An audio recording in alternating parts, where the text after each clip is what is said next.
Paano naging eksperto sa pagluluto ang mga Indian?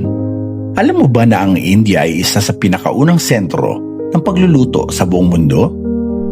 Mahigit 4,000 to 5,000 years nang nakalilipas sa panahon ng Indus Valley Civilization ay marunong na silang magluto gamit ang palayok, mag-imbak ng pagkain, gumamit ng herbs at pampalasa para sa lasa at kalusugan.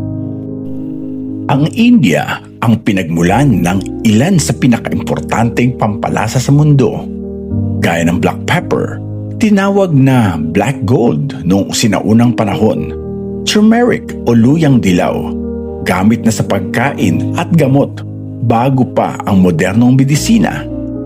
Cumin, coriander, ginger, cardamom, gamit na bago pa ang 2000 BCE. Sa sinaunang tekstong Ayurveda, noong 1500 BCE, nakasulat na ang tamang pagkain at spices ay susi sa mahabang buhay. At dahil sa Hinduism at Ayurveda, natutunan nilang balansehin ang lasa, init at sustansya at gawing gamot ang pagkain.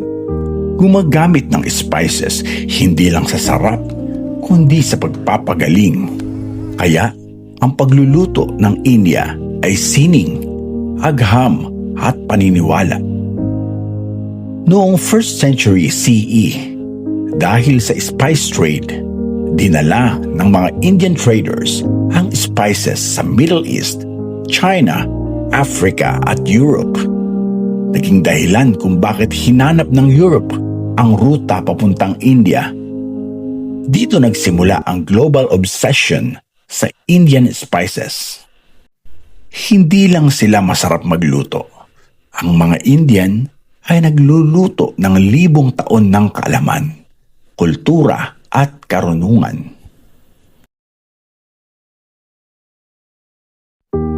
Paano naging eksperto sa pagluluto ang mga Indian? Alam mo ba na ang India ay isa sa pinakaunang sentro ng pagluluto sa buong mundo?